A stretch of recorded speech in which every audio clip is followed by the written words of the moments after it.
As it turns out, we're already ready for our next run. Now, I want to give a quick quiz to chat.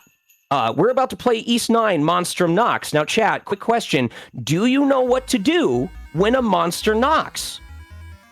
That's right. You ask if they have a signed judicial warrant. And with that in mind, we're about to kick it off with East 9 Monstrum Nox, run by Ghost Kuma Any %. Take it away. How do I top that? I'm like trying to keep my composure. Hi, everybody. I'm Ghost Kumo. We're going to be running East 9 for the PC. So this is the 11th game chronologically in this series. The latest in the timeline. Don't ask how that happened. We don't have a ton of time to talk about the story, and this run's going to skip most of it anyway. So the basic gist is our protagonist, Adol Christian, gets thrown into prison because he's been on too many adventures, which makes him seem suspicious to the people running this uptight prison town that he finds himself in. Turns out the whole prison is very corrupt, and a lot of people get thrown in on questionable or downright false charges. Where have I heard that one before? So we get to break him out and save the world from an apocalyptic threat. We're going to be running this on easy. Some people might object, like, why not one of the higher difficulties? And the main reason is that the categories aren't functionally a ton different. They kind of busted a lot of the damage numbers in this game. And on the higher difficulties, we would just do a glitch that infinitely generates a level up item that just lets us beat it on at like level 99, just so we don't have to deal with the difficulties of late game. So I'm going to go ahead and count down. There's a bonus you can get for having East 8 save data on here. But yes, and we use that character in some categories. So it's going to be I'll go ahead and count us down when I say go. 3, 2, 1, go. The cool thing about this game, there's a lot of cutscene skips. So this game starts in medias res. We're going to be breaking out of prison. You might be wondering why the voice acting is in Japanese. I switch between the two fairly regularly, and this just happened to be the one that I had my audio settings to for whatever reason. Various versions of Nice America games, the different voice languages are at different volumes. So I didn't feel like setting them back. It doesn't make any difference functionally. You're going to be hearing a lot of the same voice lines anyway, so they get annoying no matter what.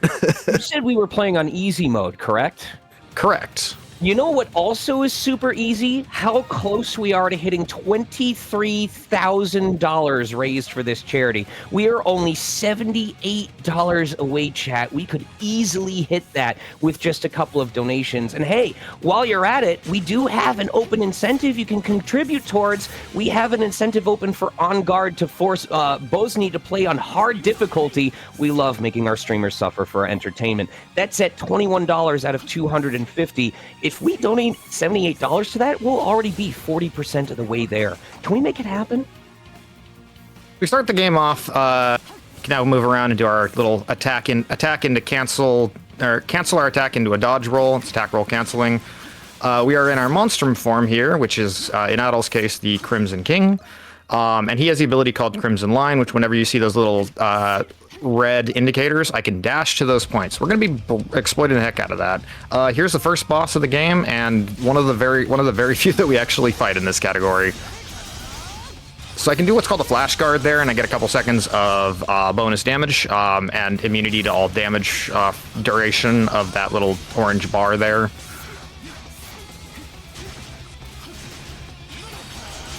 I'm going to get him to stun, and I'm going to just do most of his health bar.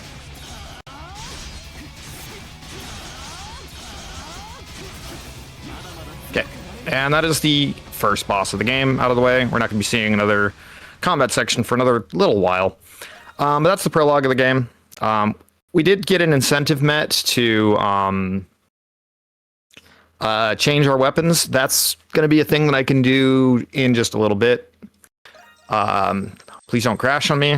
So we flash back to how this game started. We talk to the guard here, and then we immediately get arrested. We get interrogated, asking, how have you been on so many adventures, and yet you never keep like any of the stuff that you get across all of your journeys? Basically accusing him of what Samus does at the end of every Metroid game.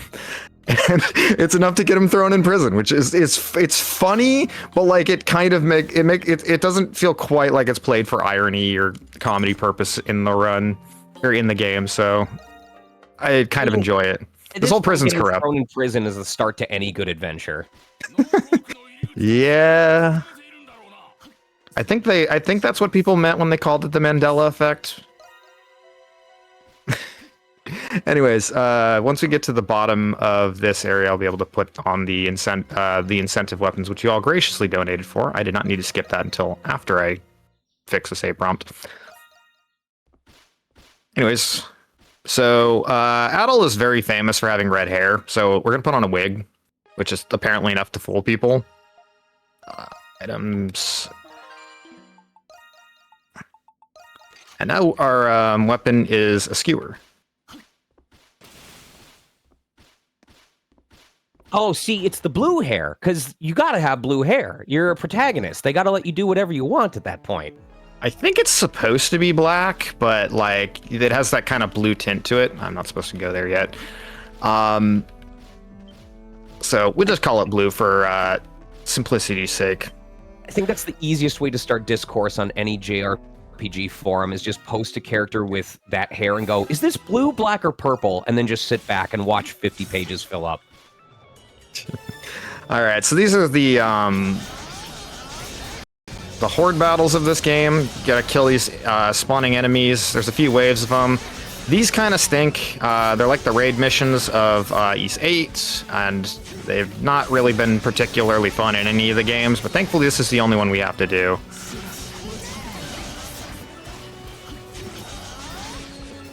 They kind of spawn in enemies spawn in a fixed rate, in a fixed pattern, so... Do we have time for any donations in the meantime? Yes, this is about the best time you're gonna get for a little while. Okay, sounds good. Well, we can start off with an $11 donation from Shredberg that simply says, I gotta turn on the reverb for this one. Gaming. Thank you, Shredberg. That's as perfect as it gets. We also have a $15 donation from Anonymous. Very, very much appreciated. And a $1 donation from Dread Optimist. Hey, every dollar counts, and it's going towards a great cause. If you get your own donation in, please make sure you assign it to one of those incentives, because the sooner we hit the current one, the sooner we can open the next one, chat. And you've all been killing it tonight. Thank you so much for that support.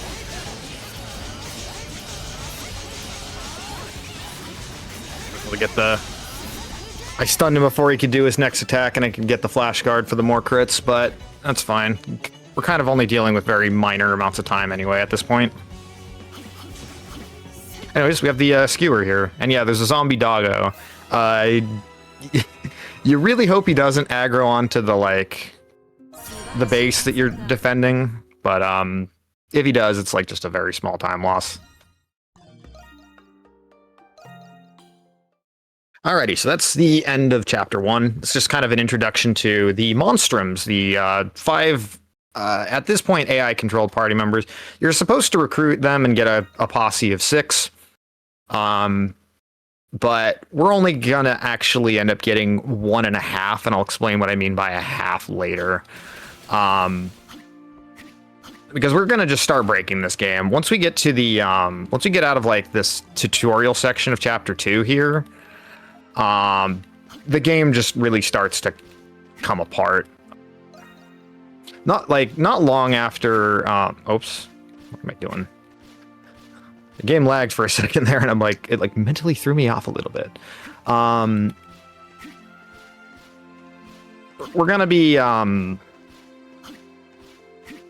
doing a bunch of little tutorial stuff here, just kind of familiarizing ourselves with this big town of Balduke. Back there is the prison. You can see it's very big and imposing. And the thing about this game is that everything is kind of structured in a particular sequence. So if you break one thing, everything thereafter doesn't work. So you have to kind of find peculiar ways around a bunch of triggers. So here we just have to kind of investigate the town, learn about the the people here. But the thing about the town is that it's massive, and because of our monstrum form, there's like a curse here that prevents us from being able to navigate the various components. At the start, we can only navigate like the center plaza and the south area. So here's just, you know, item shop tutorial, weapon tutorial. But in the town, like as you make progress to the end of the game, cool thing is I have fast travel, by the way. As I make my progress towards the end of the game, various parts of town are supposed to open up, but there's these big purple, like, translucent barriers keeping you from making progress. And that's kind of how the game unlocks itself. Like, you get more and more parts of the town as the game progresses. We're gonna circumvent that, and it gets kind of interesting how. I'll demonstrate that later. Let's go over here, and then now I can break the game. So I'm gonna warp back to the plaza of town, go up here. There's an area in the east side called Shantytown, which is where Chapter 2 takes place, but we're not supposed to be there for a little bit longer. Come on. So... I'm just mentally imagining if this rolling tech is how people normally are supposed to travel around. If that's how it is in the real world, just imagining people doing like their late Christmas shopping, just rolling all over the place like this. Something about this has been like eating my frame rate, so it's like making a couple of these tricks a little more difficult to time than usual. So bear with me a little bit here. It's fine. Alrighty.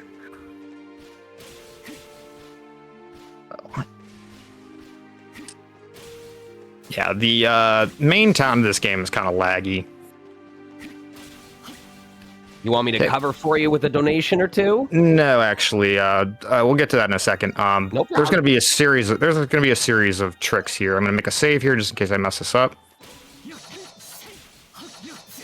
So that gets me just enough distance to cover the ceiling. There's like a little trigger there that says, you can't come here yet. There's guards nearby, but we just jump over it. And because we just broke the sequence of this game, everything thereafter, like apart from the invisible barriers preventing us from going to different parts of town that we're supposed to unlock throughout the game, most everything is just like not programmed to stop us.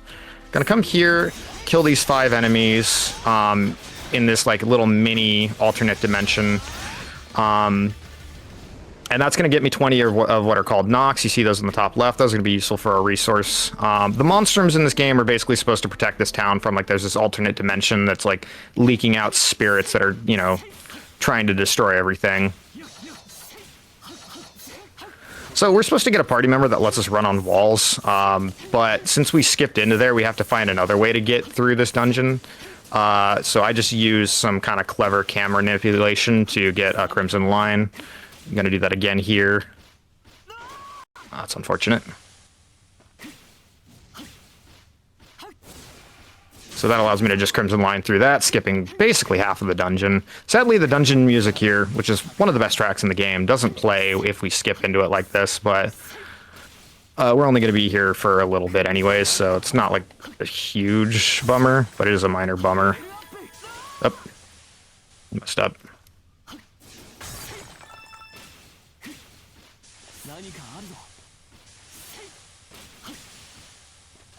The heck? So there's supposed to be a bot. Wow, I mistimed my jump there. Yeah, I'm playing on something's up with my frame rate. It's fine. It's not a huge deal. So there's supposed to be a boss in that room, but we just skip past it because he doesn't load.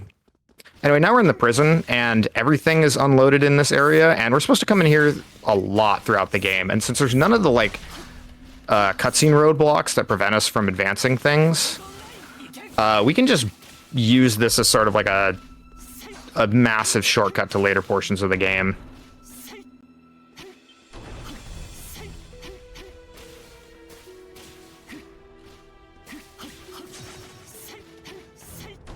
So down here, we're going to get out of bounds very briefly. And this is going to take us to the West Wing depths of the prison. in here is going to be several very important things that we're going to need to initiate endgame. Coming up actually is a particular trick that I'm going to stand on this floor panel that lowers this door, and for whatever reason, there's like a cutscene tied to that.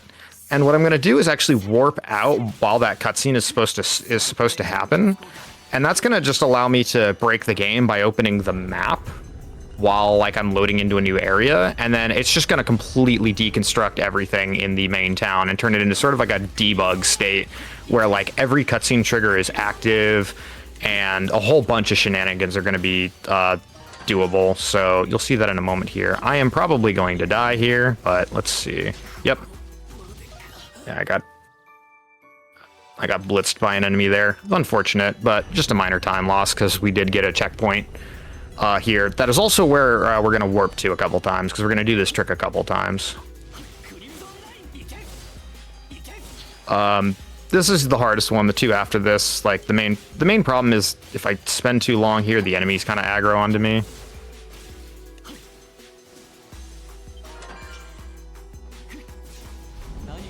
Okay.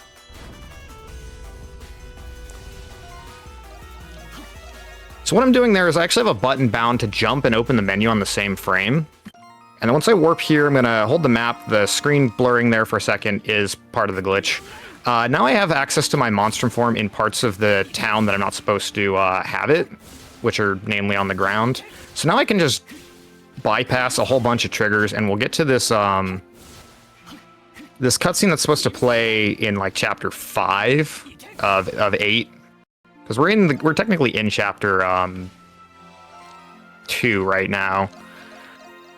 But I'm just doing that to set a warp point for later. So we're going to go back into the prison, and in the West Wing depths is a treasure chest that is the trigger for the end of chapter 4. So we're going to see a bunch of monstrums that I don't have yet. It's hard to attack roll cancel when I'm like losing frames. Like my frame rate in this game is being impacted. I apologize if you hear me complain about that a little bit. I'm trying to make it work here for the run. Anyways, but yeah, there's a bunch of cutscenes here. And that's going to end chapter 2. But since we did it by ending chapter 4 instead, the game's going to be in this like quantum state where it's both chapter 3 and chapter 5 at the same time. So it's going to be just kind of janky. Some little funny quirks happen as a result of that. And I'll explain the kind of like quantum character. I was alluding to this when we were in setup earlier. But here, so we actually turn our base into a bar, kind of hiding in plain sight from the police. Here I can turn the 20 Nox that I picked up into these resources, and these are going to be exchanged for a really powerful accessory.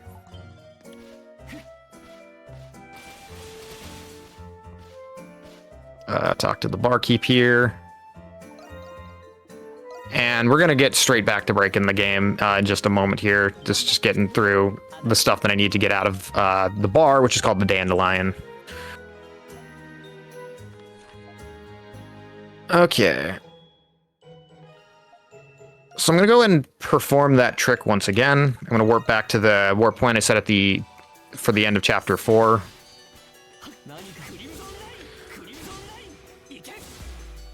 Do the cutscene shenanigans. So floor panel, I need to wait for it to get down a certain point. There's a nice little visual cue for me. Open the map, open it again, and that just advances the game like 1 frame. And my character's kind of like in a jump animation. I need to move forward here to bypass a little trigger. And then activate a cutscene that's supposed to be in chapter 5. Talk to our good pal Dogi. He's Adol's like best friend who shows up in all of the games. This scene here is going to get us Raging Bull, the 5th party member of the game. I need to close the menu immediately. If I mess with anything too much there, something bad happens. All right, so now we need to actually like get to doing endgame stuff, because endgame is fast approaching. So So talk to this NPC, sell some of these items that I got as a reward. I found one of these in a chest. One of these is a reward for getting an A rank in the or the S rank in the first little raid. This NPC here trades the resources that I traded for the Nox, and that gets me Violet Gloves, which I'm going to equip to Bull. Bull is level 31, which is good because Adel is level 5. So we need somebody who can do, or no, he's level 9. We need somebody who can do damage. We also have this party member in here named Doll. The thing about Doll is that she's in kind of a quantum state. I can't actually access her stuff in the menu, but she does exist in my party, and she doesn't really have like skills the way everyone else does. But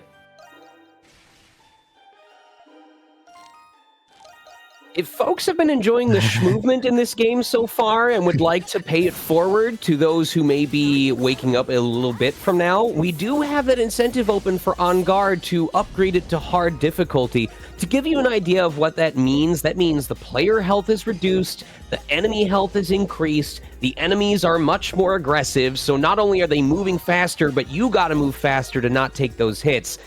We're at $21 out of $250, and I want to remind folks, we are less than $100 away from hitting 23,000. So, you know, enjoy the movement now, pay it forward for later. Let's get some donations in and see if we can hit another incentive tonight. All right, so the thing about Doll is, I also, breaking the rock back there unlocks all of my party's abilities. I didn't have those yet, so I can now glide. Doll is the fastest for movement. She doesn't have skills, but her being in the party actually increases damage because she has the same damage type as Adel, and like having two characters with the same damage type increases your damage. Damage type doesn't matter too much in the run, but we really don't want to accidentally delete Doll by messing up in the menu because she doesn't exist in the menu. So make sure I have everything there. Gonna use this to increase my EXP, and then we're just gonna trigger endgame.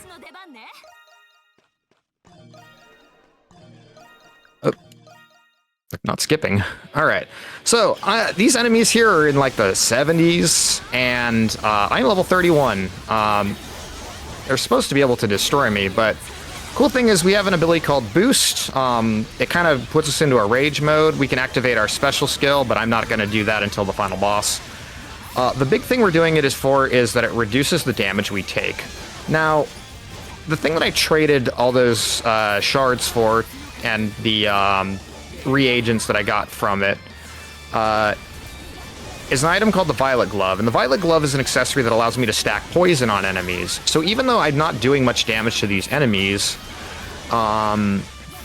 just repeatedly hitting them over and over again is going to repeatedly stack poison. So yeah, I'm going to be just spinning to win for the rest of like this fairly lengthy combat portion here. There's a whole bunch of these enemies here that I'm just trying to kill with stacks of poison and whatever chip damage I can do.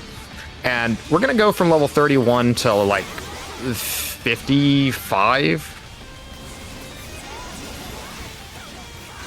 Now, Bull has a skill called Raging Hammer, or Valkyrie Hammer, which you can actually use in combat, and it replenishes your SP, like, significantly. SP is the stuff used to use the skills. I haven't really explained skills too much, but I have 4 skills bound to my face button. Bull comes with 4 of them by default. Her best one is bound to the top skill. It costs 64 SP, but, like, you get about that much from spamming Valkyrie Hammer anyway. So I get the flash guard there because it lets me spam it a lot more because I get a whole bunch. It generates a whole bunch of SP, and it also gives me a little bit of mini crits. Yeah, this enemy is actually resistant to Bull's weapon type, but she's just the only one who can really do damage right now. So I kind of just have to tough it out with poison stacks. The main thing here is not to. The main tech here is to not let any enemies get too far away. Some of the lighter ones, they'll just die on their own to poison stacks if you get them off enough. But yeah, despite this being a lot of using the same attack, there is genuine like tech to optimizing this.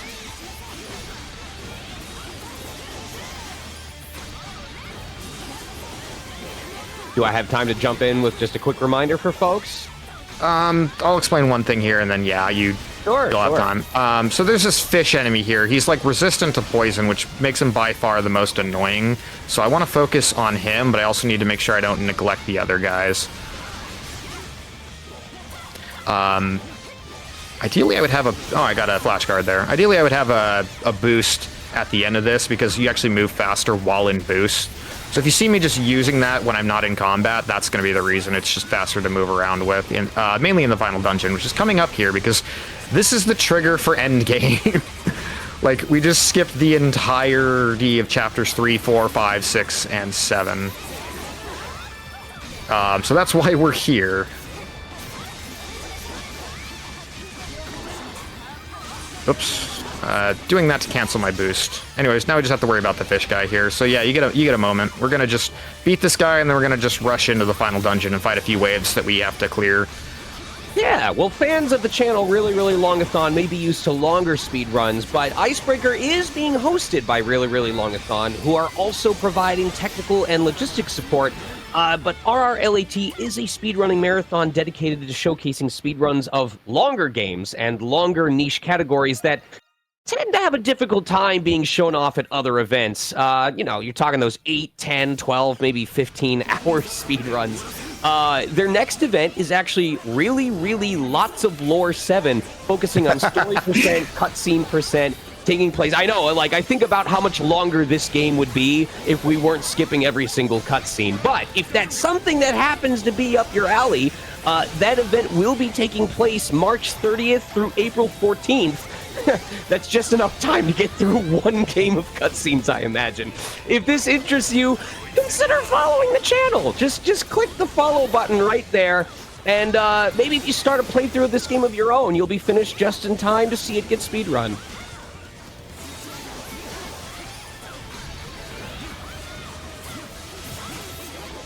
I've not been hitting the plant guy. It's usually the big guy that's the problem here. It's fine if one of my characters dies. Well, I got a level up and that healed me to full anyway. It's fine if one of my characters takes a death. I bought 22 black figs, which are the item that revives a character. Critically, they only revive you 100 HP, but that's actually something that we want to have happen. I do really appreciate y'all donating to get the food weapons met. We're fighting with a giant sundae cone as a pike, which I think is just the funniest thing. Like, even funnier than the skewer. Here's another one of these fish guys, and I just got a poison stack on him really quickly, so that's very nice.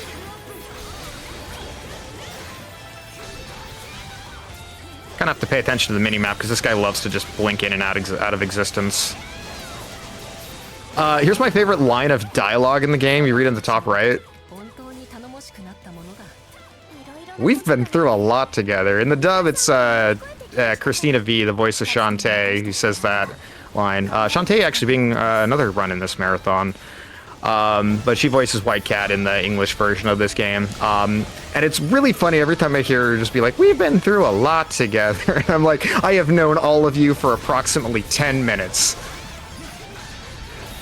What are you talking about? I think maybe they're even speaking to all of chat, just recognizing all the trials we've reached through together so far.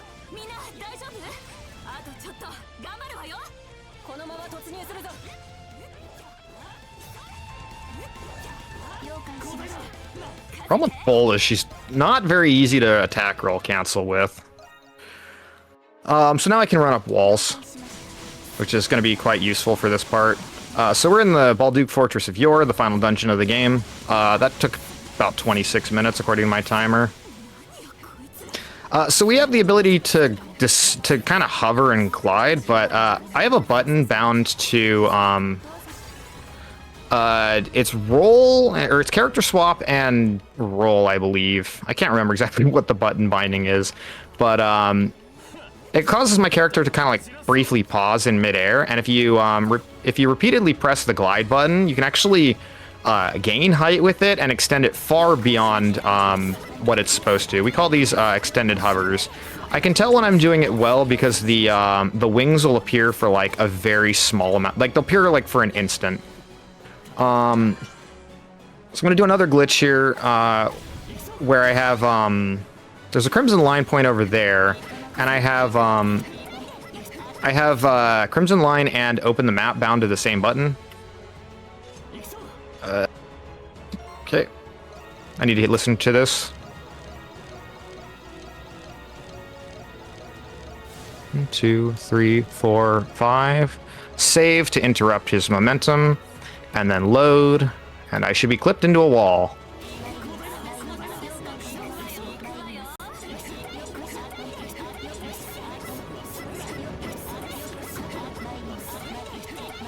This is not ideal because it wasn't getting my hovers at the start, but we'll manage this.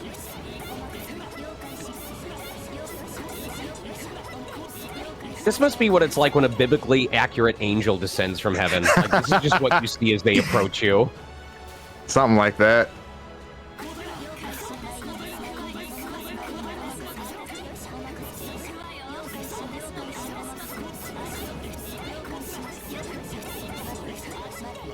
So yeah, this is called an extended hover, and I'm out of bounds. We're gonna fly to this big room in the center and just skip like a minute of stuff. For as big and complicated as a skip as this is, it really doesn't save as much time as it probably looks like. So I'm gonna just repeatedly spam here to rebuild my stamina meter. This kind of gets a slower descent. I am losing so much height here from this like lag generation. It's honestly just impressive seeing you swap between these characters so quickly. Is that like, is it very tight? I failed, so I gotta try it again. It's kind of tight actually, and like I said, my game has been kind of lagging a little bit this whole time. I don't know if it's some sort of settings issue or if my GPU is just not having it today, but that's a feature. If it's lagging, it means it's not showing as many frames, which means we're reducing frames, which means we're saving time. So I get it. Part of the process. I wish that's how it worked. Okay.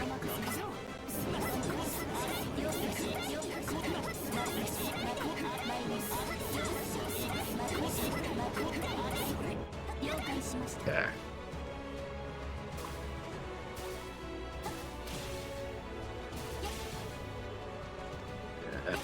It's not where I want to be. I fell. Ugh.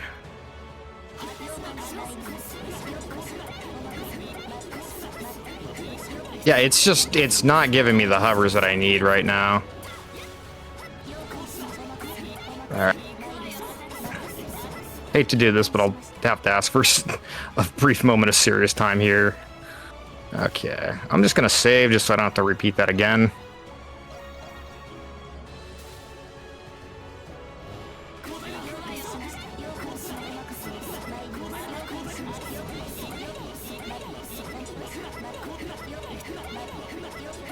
Do we have time for a quick donation or two?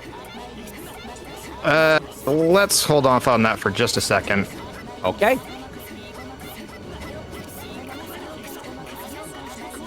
There is a little bit of an audio cue to this, so I'm trying to, like, okay. make sure.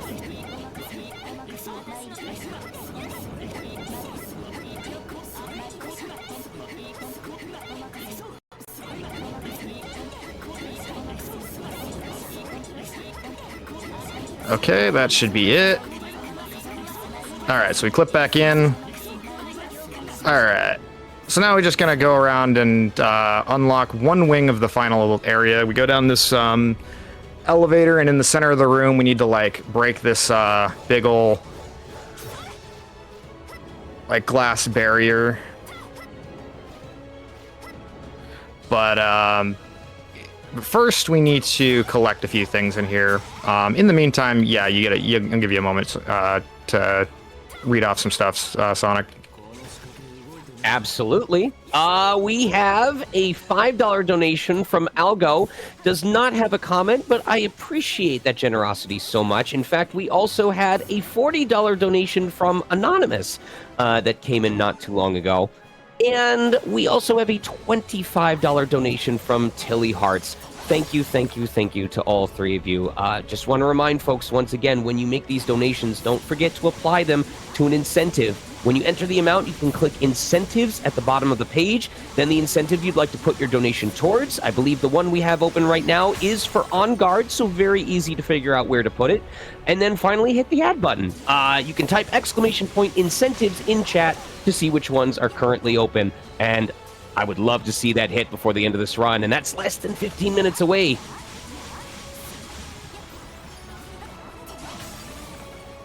All right, so we need to open up this, like, there's 3 sectors of this that we need to open and break down in order to actually access the, like, final boss. Assuming we were playing this game like normally, which we're not. In fact, we're actually doing this mainly to collect resources, because I am very low level, and the final boss is level 83. All right. So I'm gonna get these blueprints. I've been picking up reagents for a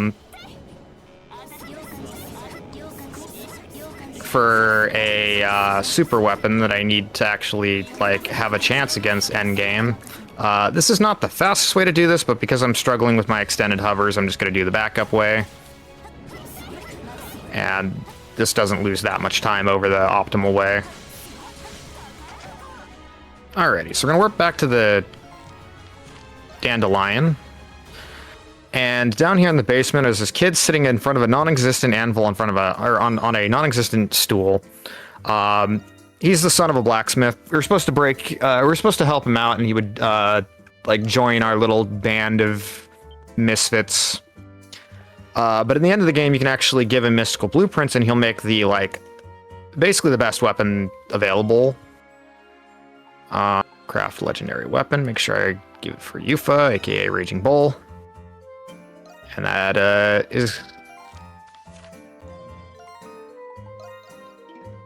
Okay, that's what we need. So give her the weapon, remove her armor, because we actually want to take damage, and then crucially, I picked up an item called the War King's Cape. The way that works is, the lower your health, the more damage you do. I'm gonna do one more Crimson Lion clip here. So I need to listen for this. So save, load, I should be clipped into the... Yep. So we just skipped like the rest of the final dungeon by doing that. So the way that works is every time you open the map, it buffers the game frame by frame. And then when I save, it cancels the dash. So I'm actually like, my position is halted while I'm in the wall, and that allows me to like make those skips happen.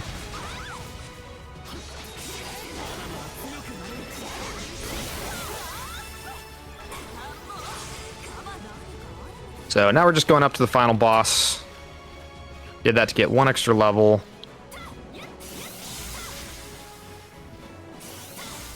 And the final boss of this game is admittedly kind of a chump in its first phase.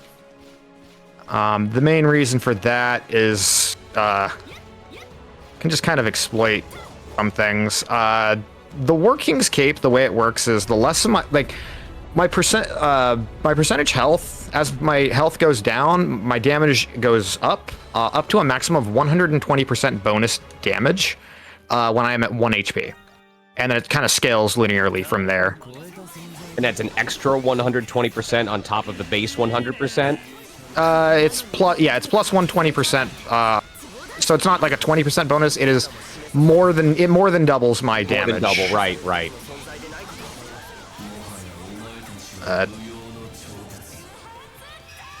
But yeah, we're gonna be just. I was hoping that would work.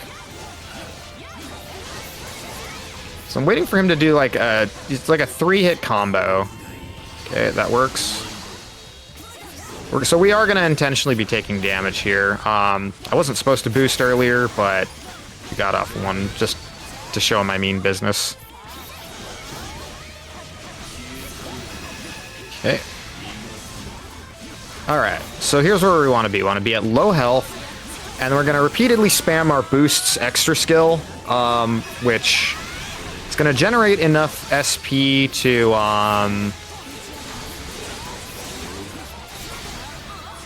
generate enough SP to use her spin attack.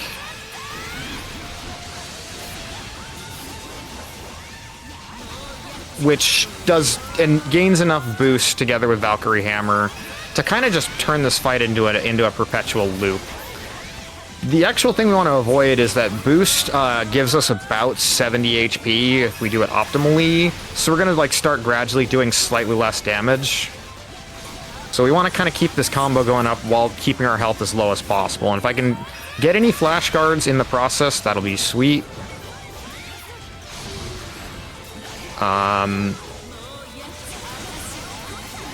But yeah, this is going to be just a lot of repeatedly hitting him with my Sunday here.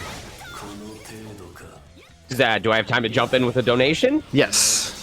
We just got a $25 donation from Neatso that says, thanks for putting this event together. Fuck ice. And that donation actually puts us at just over $50 left until we hit 23K. Chat, we are so close to the end of this run. We are so close to a milestone. Can we hit the big 23 before the end of this run? Can you do that for me? I know it's possible. We just have to make it happen.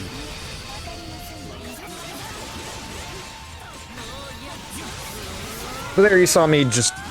I bought 21 black figs because regenerating at 100 HP is actually really good. Because that's, you know, a tiny fraction of our health, and we're just going to be repeatedly spamming attacks over and over. The game also gives you a bit of armor if you're using skills while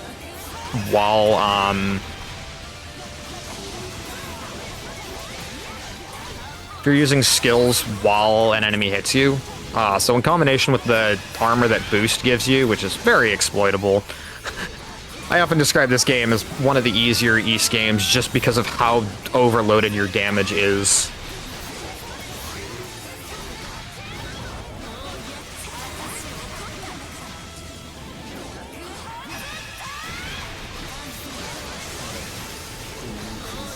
Oh, he's doing his silly laser attack. Alright. That's phase 1 of the final boss down. Phase 2 is a little bit more complicated. It's not difficult, but it's more complicated. Oh, I thought that was the whole final boss. How silly of me. Nope. I mean, we got to play through. What level would you be for this? Like 70s.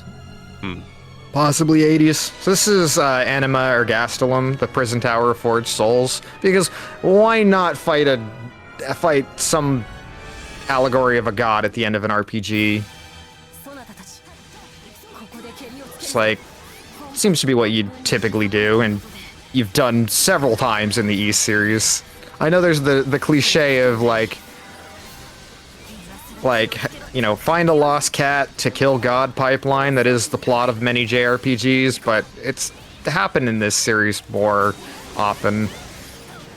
It's just kind of a Falcom thing, which is it is especially funny if you've sat through the like 15 game saga that is the Trails series. How nice of him to give us several platforms with which to fight him on. Exactly. So here, okay, I was waiting for this this attack to come down, so I'm gonna intentionally get hit here and just like take most of my health. Because it's kind of hard to actually... What the heck? That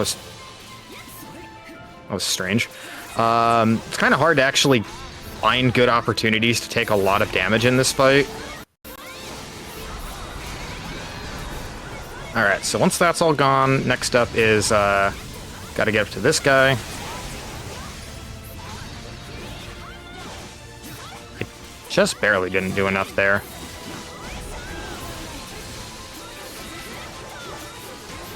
So the first phase of this fight, I just need to break several of his individual components.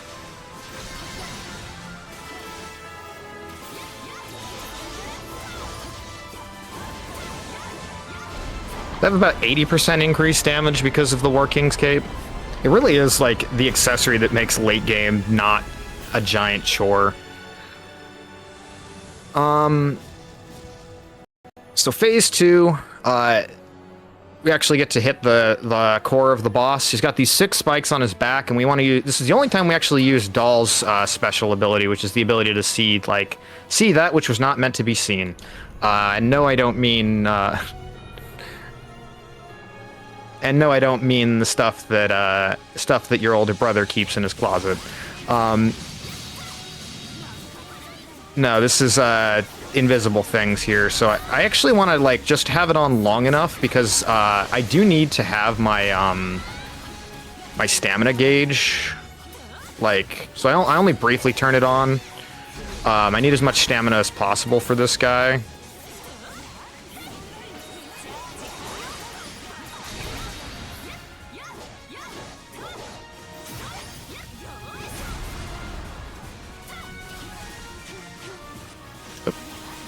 I'm out of stamina because I had it on for too long. Okay. There we go.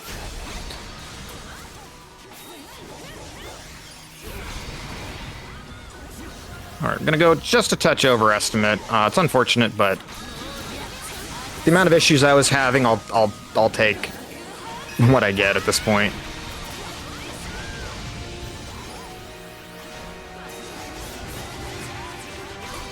So thankfully the boss actually got a hit on us there. We would ideally like to have a little bit more health, just because he hits you with a lot of residual damage, but this is fine. The heck? That was not supposed to happen.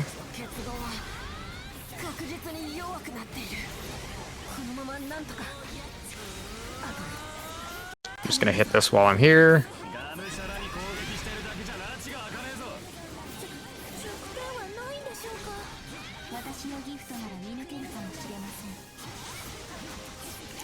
Oh. Okay. Yeah, this attack hits a lot, and then it's like, it's kind of hard to predict the timing for it, so...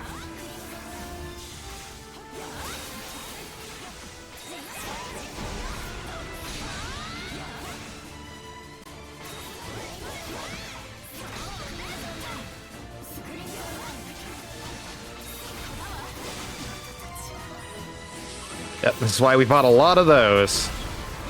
Okay, one final fire.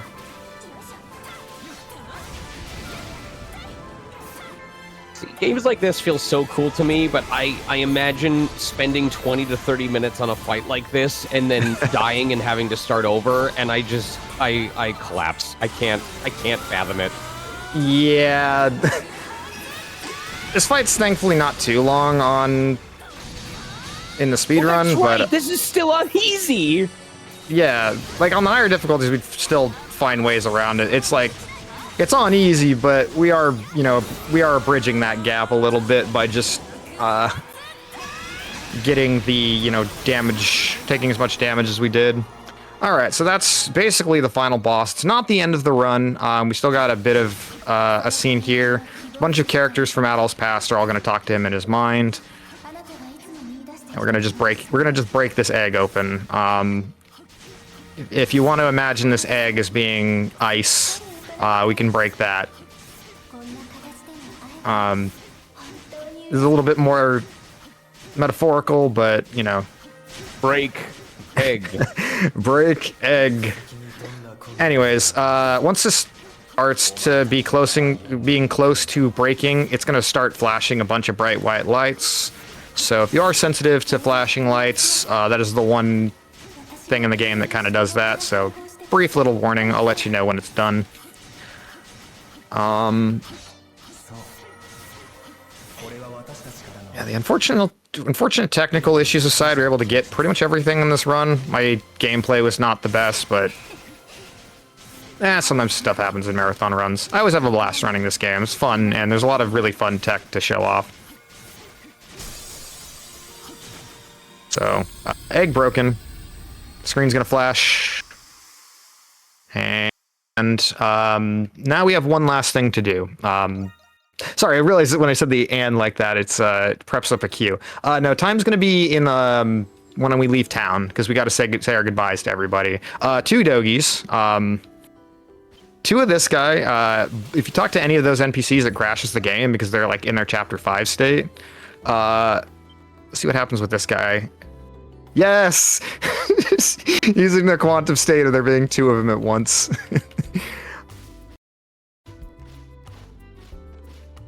in the same overlapping position. It's always I love the bugs that happen as a result of all the sequence Incredible. breaks.